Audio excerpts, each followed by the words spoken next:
말씀 보겠습니다. 신약 성경 요한복음 3장 16절로 18절의 말씀입니다. 신약 성경 146페이지입니다. 저와 한 절씩 나누어 봉독하도록 하겠습니다. 16절 제가 먼저 봉독합니다. 하나님이 세상을 이처럼 사랑하사 독생자를 주셨으니 이는 그를 믿는 자마다 멸망하지 않고 영생을 얻게 하려 하심이라. 하나님이 그 아들을 세상에 보내신 것은 세상을 심판하려 하심이 아니요 그로 말미암아 세상이 구원을 받게 하려 하심이라. 그를 믿는 자는 심판을 받지 아니하는 것이요 믿지 아니하는 자는 하나님의 독생자의 이름을 믿지 아니하므로 벌써 심판을 받은 것이니라. 아멘. 이 시간에는 성가대의 찬양이 있겠습니다.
기도드리겠습니다. 사랑해 주님 감사합니다. 오늘 또 이렇게 저희가 하나님께 나와 예배하며 말씀 듣는 시간을 저희가 갖습니다. 아버지 하나님, 우리 마음을 열어주시고 하나님의 말씀이 우리 마음에 심겨지는 시간 되게 하옵소서.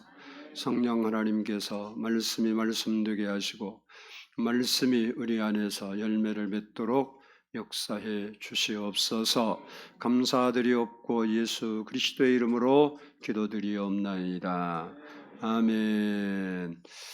할렐루야. 우리 옆 사람과 한번 인사합니다. 사랑하고 축복합니다. 따라서 합니다. 하나님의 사랑과 구원. 한번 따라서 해봅시다. 하나님은 나를 사랑하십니다. 나를 위해 십자가를 지셨습니다. 나를 하나님의 자녀 삼아 주셨습니다. 아멘. 그래서 우리가 하나님을 아버지라 부르는 겁니다. 예수 믿는 사람들 가운데 그리고 하나님을 아는 사람들이 가장 많이 알고 그리고 암송하는 구절이 요한복음 3장 16절의 말씀일 것입니다. 그 이유는 신구약 성경에서 가장 핵심적인 내용이 바로 요한복음 3장 16절이기 때문에 그렇습니다. 하나님이 세상을 이처럼 사랑하사 독생자를 주셨으니 이는 그를 믿는 자마다 멸망하지 않고 영생을 얻게 하려 하심이라. 이 요한복음 3장 16절은 축소된 복음, 기독교 복음의 심장이라 부르기도 합니다. 그 이유는 그만큼 중요하기 때문에 그렇습니다. 다시 말해서 이 구절은 하나님의 사랑과 구원과 영생을 알게 하고 그것을 얻게 하는 중요한 말씀이기 때문에 우리에게는 너무너무 귀중한 말씀이다라는 것입니다. 오늘 본문의 말씀을 우리가 좀 더 살펴보려고 합니다. 먼저 살펴볼 것은 하나님입니다. 오늘 본문에 나타나는 말씀 중에 가장 중요한 단어는 하나님이라는 말씀입니다. 하나님이 누구십니까? 출애굽기 3장 14절을 보면 하나님이 모세에게 이르시되 나는 스스로 있는 자니라 라고 했습니다. 모세가 하나님을 만나게 됩니다.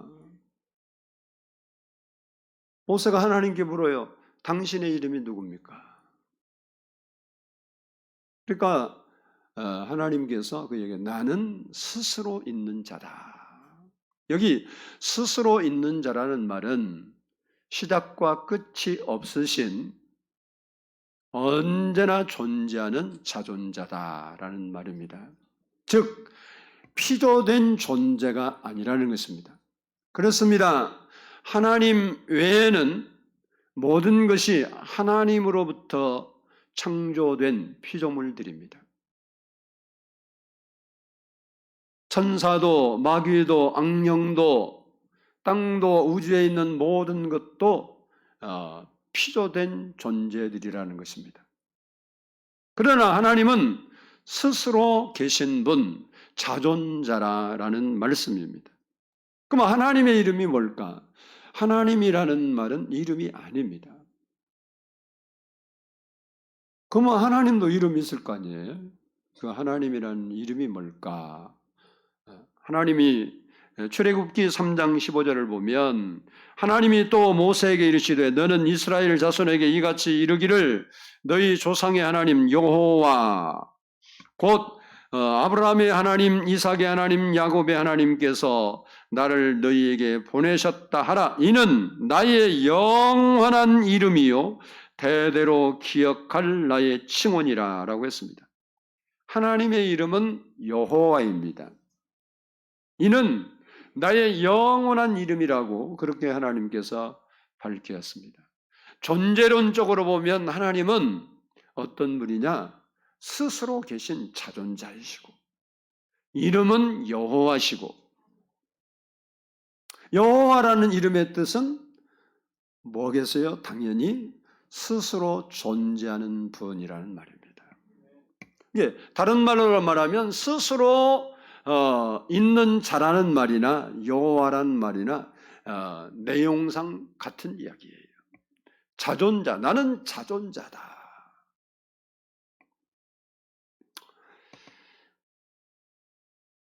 하나님 여호와는 창조자시고 우주 만물을 다스리시고 섭리하는 통치자시고 그리고 전지전능하시고 무소부재하신 하나님이십니다. 다시 말하면 하나님은 모르는 것이 없으시고 모든 일을 다 하시고 아니 계신 것이 없는 분이라는 말입니다. 그분이 인간을 사랑하셨습니다. 창조자 하나님께서 피조물인 인간, 그것도 죄를 짓고 타락하고 멸망당할 수밖에 없는 그 인간을 하나님이 사랑하셨다는 것은 아주 파격적인 대우입니다. 우리는 그래서 그 하나님의 사랑을 받아들여야 한다라는 사실입니다. 거기에 구원이 있고 거기에 영생이 있고 거기에 행복이 있기 때문에 그렇습니다. 하나님이 누구신가? 이름이 여호와, 스스로 존재하신 분. 창조자 하나님께서 우리를 사랑했습니다. 그래서 하나님은 누구신가? 따라서 합시다. 하나님은 사랑의 하나님이시다. 오늘 본문 16절을 보면 하나님이 세상을 이처럼 사랑하사라고 했습니다. 하나님은 세상을 사랑했습니다. 여기에서 말하는 세상이라는 말은 사람들이 살고 있는 지구촌을 말합니다. 좁은 의미에서 말하면 전 인류다 이렇게 표현할 수 있습니다. 요한복음 1장 29절 말씀 보면 이튿날 요한이 예수께서 자기에게 나오심을 보고 이르되 보라 세상 죄를 지고 가는 하나님의 어린 양이로다 라고 했습니다. 하나님은 예수를 믿는 사람이나 믿지 않는 사람이나 다 사랑하신다는 말입니다. 그래서 성경을 보면 하나님은 예수를 믿지 않는 이방인들도 은혜를 베푸시는 걸 볼 수 있습니다. 마태복음 5장 45절을 보면 하나님이 그 해를 악인과 선인에게 비추시며 비를 의로운 자와 불의한 자에게 내려주심이라 라고 예수님께서 말씀하셨습니다. 그리고 로마서 3장 29절에서는 하나님은 다만 유대인의 하나님이시냐 또한 이방인의 하나님은 아니시냐 진실로 이방인의 하나님도 되시느니라. 여러분이 하나님을 믿기 전에도 하나님은 여러분을 사랑했다는 걸 믿어야 됩니다. 아직 예수를 알지 못하고 믿지 않는 세상에 살아가는 예수를 모르는 사람도 하나님은 여전히 그들을 사랑하신다는 거예요. 여러분이 예수를 믿고 하나님을 경험하고 나서 고백한 사람들의 경험을 보면 내가 예수 믿기 전에는데 희한한 일이 기적 같은 일이 있었는데 지금 와서 보니까 그 하나님이 나를 도와주신 것 같다라는 간증들을 많이 합니다. 그들은 하나님을 알지도 못했고 교회를 다녀본 적도 없고 알지도 않았는데 뭐 신기한 일이 일어났는데 그것이 왜 그랬을까? 우연이다 그렇게 생각했는데 나중에 예수를 믿고 보니까 성경을 알고 보니까 그때 하나님께서 나를 사랑해서 나에게 구원의 은혜의 손길을 베풀어 주셨구나. 그것을 실제로 느끼고 간증하는 사람들이 많이 있습니다. 우리가 교회에 나와서 예수를 믿는다 해도 하나님을 경험해야 됩니다. 근데 경험하기 전까지는 지식적인 예수를 믿고 피상적으로 예수를 믿습니다. 그럼에도 불구하고 그런 우리 어찌 보면 하나님께서 온전히 하나님의 자녀로서 거듭난 삶을 살지 아니함에도 불구하고 어쩌면 세상 사람과 비슷한 사람인데도 불구하고 하나님께서 은혜를 베푸시고 하나님께서 놀라운 일을 행해 주시는 것은 사랑하시기 때문에 그렇습니다. 그것을 잘 알지 못하지만 여러분이 어느 순간에 예수 그리스도를 경험하고 하나님이 진짜 존재하시고 살아계신 하나님으로 믿어지고 경험되어졌을 때 그때 그걸 깨달아. 야, 하나님이 그때 나에게 은혜를 베풀어 주셨구나. 하나님은 이처럼 세상을 사랑하시기 때문에 한 사람이라도 멸망당하지 않고 모든 사람이 구원받기를 소원하신 것입니다. 디모데전서 2장 4절 말씀 보면 하나님은 모든 사람이 구원을 받으며 진리를 아는 데에 이르기를 원하시느니라.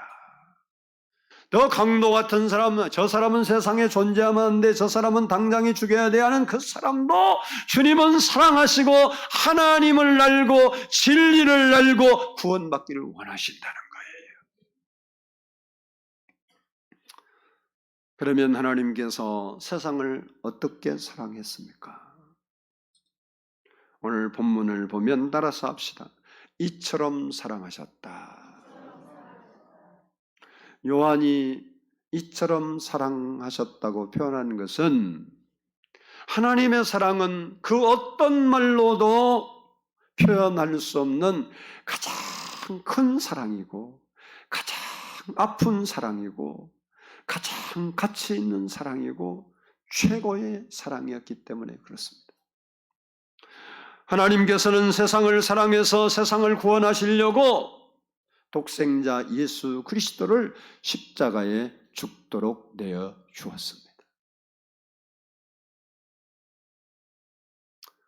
요한은 예수님께서 십자가에 못 박혀 죽으시는 그 현장에서 견딜 수 없는 고통을 당하시면서 처절하게 우리를 위해 죽으시는 그 모습을 목격했습니다. 그래서 그 사랑을 길게 표현할 수 없어서 이처럼이라는 말에 함축해서 표현하고 있는 것입니다. 이처럼이란 말은 하나님께서 독생자 자기가 가장 아끼시고 사랑하시는 그 독생자를 인간을 구원하시기 위해 십자가에서 처절하게 죽게 했다는 내용을 포함하고 있다는 말입니다. 그렇습니다. 하나님은 세상을 이처럼 사랑해서 독생자를 주셨습니다. 그리고 이것이 내가 너희를 사랑하는 증거니라 라고 말했습니다. 당신이 우리를 사랑한다는데 그 사랑을 무엇으로 알게 할 수 있습니까? 내가 알 수 있습니까? 라고 할 때 하나님은 내가 나의 하나밖에 없는 유일한 독생자 예수를 십자가에 못 박혀 죽게 했다. 그것이 나의 사랑의 증표니라 라고 하신 것입니다. 로마서 5장 8절을 보면 우리가 아직 죄인 되었을 때에 그리스도께서 우리를 위하여 죽으심으로 하나님께서 우리에 대한 자기의 사랑을 확증하셨느니라. 봐라, 내가 이렇게 하는데도 내가 나의 사랑을 못 믿겠니? 라고 묻는 것입니다. 그러면 독생자가 누굽니까? 이 독생자란 말은 우리가 아는 대로 하나밖에 없는 아들이라는 말입니다. 그래서 독생자를 외아들, 유일하신 아들로 번역한 번역본들이 있습니다. 그리고 이 말씀은 예수님이 어떤 분이신가를 우리에게 가르쳐주고 있습니다. 오늘 본문의 배경은 유대인의 지도자였고 산헤드린 공회원이었던 니고데모가 밤에 예수님을 찾아왔습니다. 그리고 그 니고데모에게 하신 말씀입니다. 니고데모가 이제 막 지도자로 급부상하는 나사렛 청년 예수님을 찾아와서 예수님에게 선생님, 이 말은 납비란 말입니다. 납비라고 불렀습니다. 이것은 니고데모로서는 최고의 존칭어였습니다. 이미 니고데모는 공식적으로 인정된 납비였습니다. 지도자였습니다. 그러니까 논리적으로 표현하면 예수님이 니고데모를 향해서 납비여 이렇게 불러야 맞는 거예요. 근데 지금 자기가 납비인데도 불구하고 이제 청년인 예수님을 향해서 선생님, 납비여라고 표현하고 있습니다. 그러나 예수님은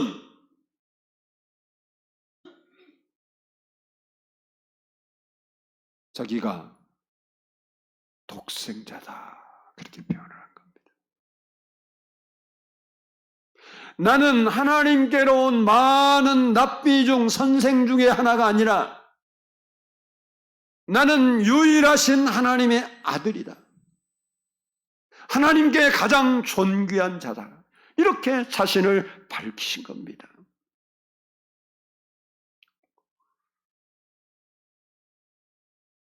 여기 말하는 독생자는 바로 예수 그리스도입니다.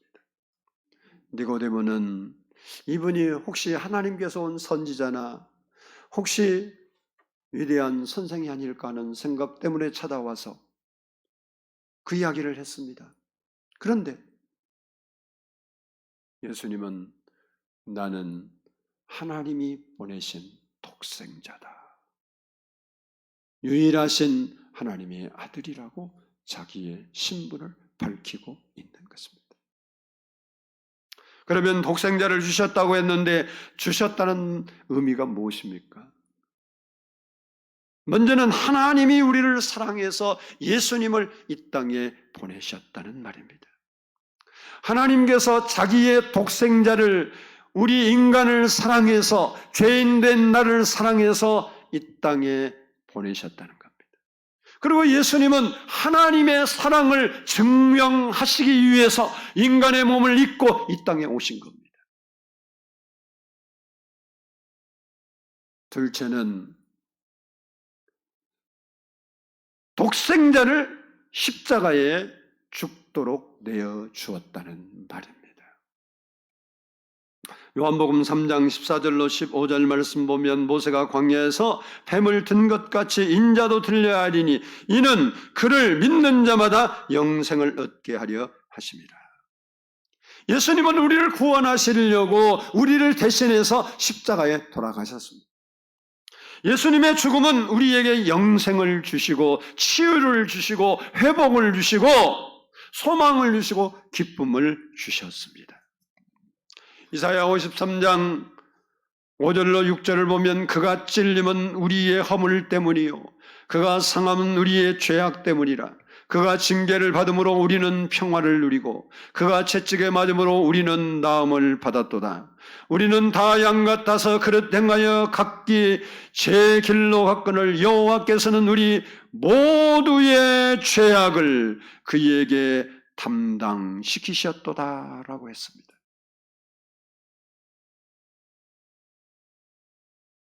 그것이 하나님의 사랑이었습니다. 하나님은 우리를 사랑하시고 우리를 구원하시려고 독생자 예수 그리스도를 내어 주셨던 것입니다. 둘째, 따라서 합시다. 하나님은 구원의 하나님이시다. 오늘 본문 16절을 보면 그를 믿는 자마다 멸망하지 않고 영생을 얻게 하려 하심이라 라고 말했습니다.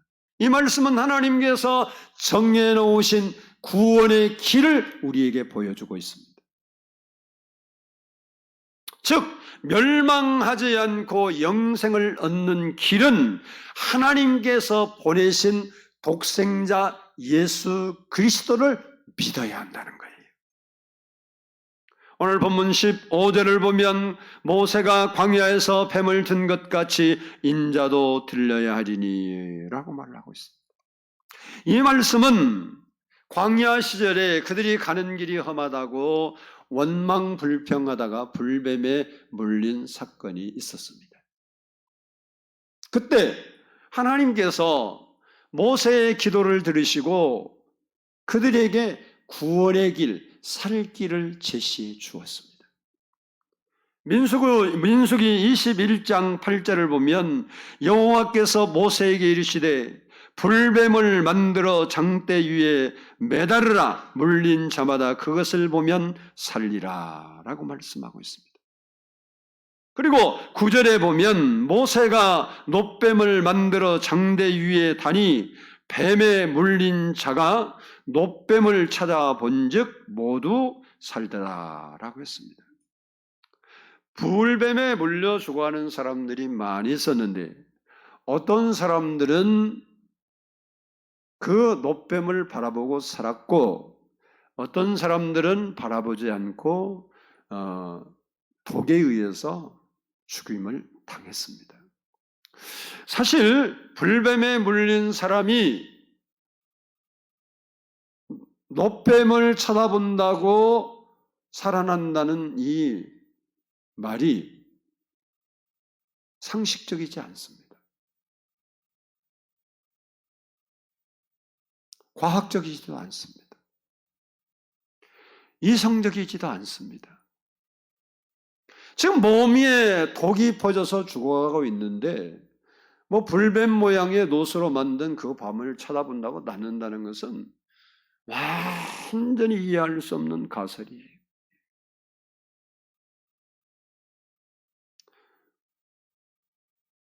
독사에 물린 그 상처 부위를 칼로 째고 독을 빨아내라 라든지 신비한 약초를 보여주면서 그것을 가져다가 붙여라 라든지 의학적 상식에 맞는 말씀을 사는 길로 하나님이 제시해 줬다면 아마도 모든 사람이 그렇게 했을 겁니다.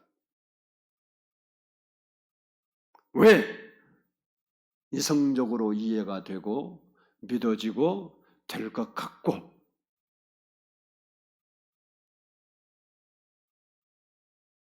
그래서 그때 당시에도 놋뱀을 바라보면 산다고 모세가 외치고 사람들이 외쳤습니다. 그런데 그 말을 듣고도 지금 고통하며 죽어가는 그 사람이 야 그거 말도 안 되는 소리야. 그걸 어떻게 믿는단 말이야. 그리고 바라보지 않았던 사람들은 모두가 다 죽었습니다. 그런데 이성적이냐 상식적이냐 경험적이냐 과학적이냐 자기 생각을 내려놓고 하나님의 말씀을 믿고 바라봤던 사람은 9절에 보니까 다 모두 살았다. 다 살았다는 겁니다. 예수님은 말씀하십니다. 모세가 광야에서 뱀을 든 것 같이 인자도 들려야 하리니 이 인자도 들려야 하리니 이 말은 예수님께서 십자가에 달려 죽으실 것이다 라는 말씀을 지금 하고 있는 것입니다. 그때에 구원을 얻은 불뱀에 물려서 죽어가는 사람들이 놋뱀을 바라보고 살았던 것처럼 인자도 앞으로 십자가를 질 건데 그것을 바라보는 자가 구원을 얻고 사는 역사가 있을 것이라는 말씀을 하고 있는 것입니다. 즉 하나님께서 제시한 구원의 방법은 유일하게 십자가에 달리신 예수님을 믿어야 살 수 있다는 사실입니다. 그래서 사도들이 외쳤습니다. 사도행전 4장 12절 보면 다른 이로서는 구원을 받을 수 없나니 천하 사람 중에 구원을 받을 만한 다른 이름을 우리에게 주신 적이 없습니다. 사람들은 말합니다. 2000년 전에 죽으셨던 그 십자가에 처절하게 죽은 예수를 믿는다고 구원을 받는다는 말이 말이 되느냐? 그게 이해를 좀 시켜봐라. 예수를 믿는다고 영생을 얻는다고? 그 이해 좀 시켜봐라. 그리고 사람이 죽으면 끝나는 거지. 지옥과 천국이 어디 있느냐? 라며 믿으려 하지 않습니다. 마치 광야에서 놋뱀을 바라보면 산다고 외쳤지만 그것이 이해가 되지 않는다고, 믿을 수 없다고 바라보지 않았던 사람이 죽어갔던 것처럼 오늘날도 많은 사람이 예수를 믿으면 구원을 받고 하나님의 자녀가 되어서 새로운 삶을 살고 죽어서 영원한 영생복락을 누린다 해도 그것이 어찌 말이 되는 말이냐? 이해를 시켜봐라. 라 하며 믿기를 거부합니다. 그러나 우리가 다시 민수기의 사건을 돌아서 보면 여러분, 불뱀에 물려 고통당하고 힘들어하는 사람들이 그 광야에서 빈들에서 약을 구할 수도 없고, 오늘날은 독사에 물리면 병원 가면 삽니다. 옛날에는 저 어릴 때만 해도 독사 물려 죽은 사람도 있었어요. 병원 늦게 가서 다리를 자른 사람도 있고, 독이 너무 퍼져서 혈관에 제대로 물리면 금방 퍼져서 죽습니다.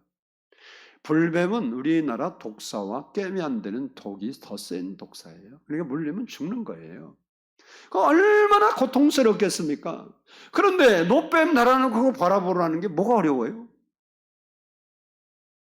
바라보면 되는데, 돈을 얼마씩 내고 바라봐라 그러면 힘들 수도 있죠. 돈이 없는 사람은. 그냥 너 얼굴 바라보면 산다. 그런데도 못 믿겠다고 안 바라본 사람이 있었다는 게 여러분이 이해가 된가요?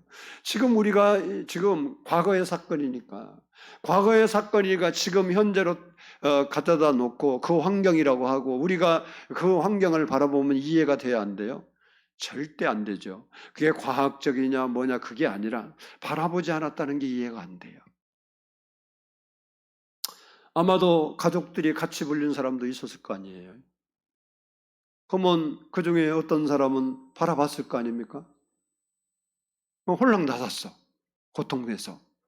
그러니까 다른 가족이 뭐라고 했겠어요? 야, 내가 바라봤더니 진짜 나아봤어. 저 안 아프잖아. 너도 좀 바라봐. 그런데도 엄마, 그게 믿어져? 엄마는 아주 이상했어. 이게 비이상적이야. 응? 그게 믿어져? 그러고 안 바라보는 거예요. 그러면 여러분 생각을 해봐요. 바라보고 나은 사람은요. 그렇게 안 바라본 사람 보면 얼마나 불쌍하겠어요. 꼬마 같으면 어떻게 하겠어요? 엄마가 야, 이 자식아 말 들으라니까 안 돼. 후려 까갖고 교회 안 가면 애들 때리잖아. 그래갖고 놋뱀 있는 데 데려가서 빨리 바라봐! 싫어! 바라봐! 싫어! 오늘날은 그런 거예요. 교회 가! 안 가! 교회 가! 못 가! 믿어! 못 믿어! 그러면 좀 화끈한 부모는 못 믿기는 얼굴을 확 들어갖고 봐. 눈 안 오면 뒤집는 거야. 봐. 그럼 홀딱 살아나요. 그건 오늘날로 얘기하면 중보의 기도예요. 그게 그때는 그 얘기고 오늘날은 중보. 그 영혼을 위해서 눈물 뿌려 기도하면 하나님이 어느 순간에 구원을 베풀어 주시는 거예요. 근데 지금 우리가 생각은 그렇게 이해하는데 그때 당시의 사람들은 그게 안 돼. 오늘 우리가 예수를 믿으면 구원을 받고 예수를 믿으면 치유가 일어나고 회복이 일어나고 새로운 인생길이 열린다고 아무리 떠들어도 야 그런다고 되냐? 말도 안 되는 소리다. 예수를 만나고 그리고 미리 경험한 사람들이 가서 내가 예수 믿고 이렇게 변화가 되었고 내가 예수 믿고 이런 일이 일어났고 이렇게 하나님 믿고 내 마음이 평안하고 행복한 삶을 살고 있다고 그래서 그래서 그런 거야. 그래서 말도 안 되는 소리네. 너나 많이 믿어. 그리고 예수를 믿으려 하지 않는 것이 그때나 지금이나 동일합니다. 그러나 알고 보면 그때 당시도 우리가 지금 지나간 과거를 끌어다 보고 보면 그렇게 안 믿은 사람이 정말 바보스럽고 어리석고 미련하고 똑똑한 것 같은데 지식이 있어서 지식으로 판단하고 자기의 경험으로 판단하고 자기의 상식으로 판단할 때 말이 안 된다고. 예수 믿으면 구원받고 새 생명이 우리 안에 들어온다, 예수의 생명이 들어온다는 말을 과학으로, 의학으로, 경험으로, 상식으로 표현할 수가 없는 겁니다. 그러나 그 말씀을 믿고 누구든지 내가 문 밖에 서서 두드리노니 내 말을 듣고 문을 열면 내가 그에게 들어가 그와 더불어 먹고 마시리라. 예수님을 내 마음에 모셔드리면 노뱀을 바라봤던 사람이 갑자기 아픈 증상에서 회복되는 것처럼 우리의 인생에 새로운 변화가 있는 것입니다. 중요한 사실은 예수님이 그렇게 말합니다. 내가 곧 길이요 진리요 생명이니 나로 말미암지 않고는 아버지께로 올 자가 없다. 사람들은 상식적인 이야기를 합니다. 부산을 가려면 가는 길이 많다. 천국 가는 길도 부처를 통해서 뭘 통해서 갈 수 있지 아니에요. 모세가 만드는 노뱀 말고 다른 뱀을 바라보면 살 수 있습니까? 못 살아요. 모세가 하나님 말씀대로 제작해서 걸어놓은 그 노뱀을 바라볼 때만 살 수 있는 겁니다. 하나님께서 우리에게 제시한 이 누구든지 독생자 예수 그리스도를 믿는 자는 멸망하지 않고 영생을 얻게 하려 하심이라는 말씀대로 예수를 믿어야 구원을 받는 겁니다.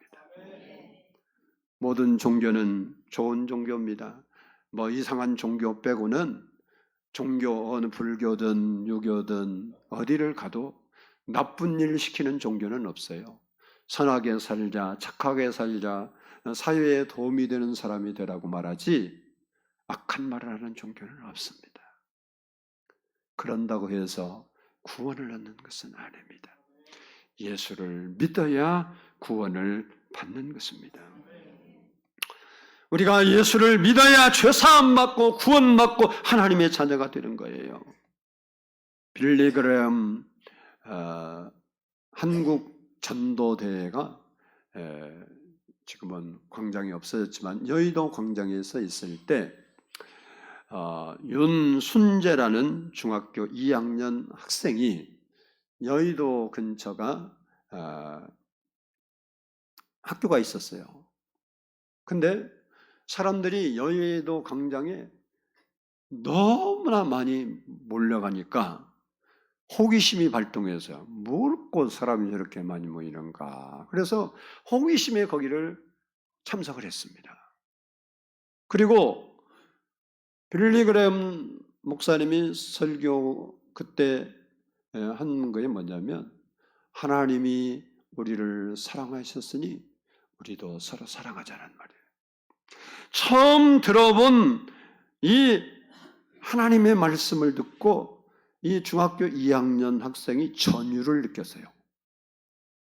그리고 설교 끝마다에 예수 믿기를 원하는 사람들은 다 자리에서 일어나십시오라고 구원으로 초대하는 시간에 자신도 모르게 일어났어요. 중학교 2학년 학생이. 그 후에 그가 항공대학을 졸업하고 신학대학원에 진학해서 목사가 되어서 지금은 몽골에서 선교사 일을 하고 있습니다. 그렇습니다. 지금도 우리가 하나님의 사랑을 받아들이면 구원을 받고 하나님의 자녀가 되어서 새로운 인생이 펼쳐진다는 거예요.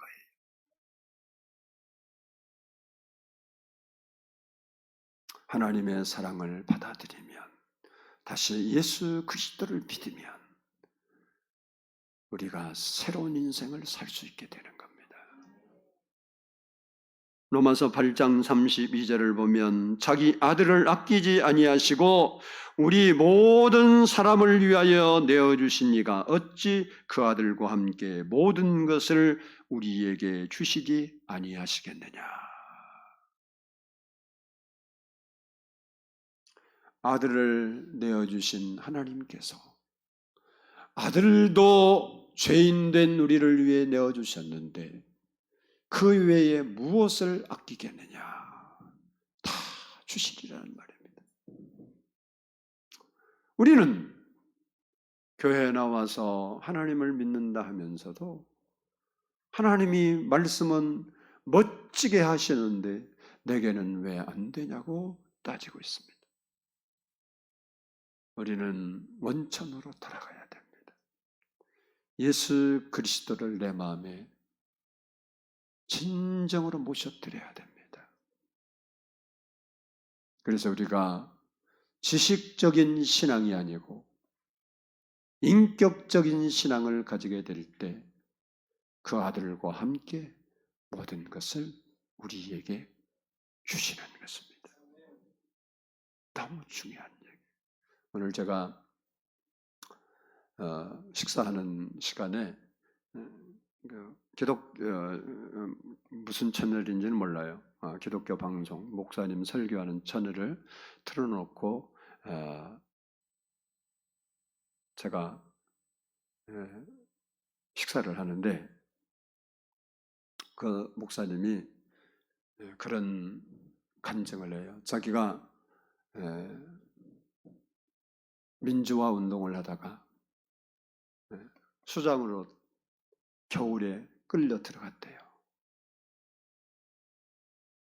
그런데 이 정치범, 그 뭐 데모였으니까 독방에 갔는데 얼마나 추운지 다리가 동상이 걸렸을 때 다리가 그래서 가려워서 견딜 수가 없어서 항상 자기 전에는 막 문지르려고 그랬대요.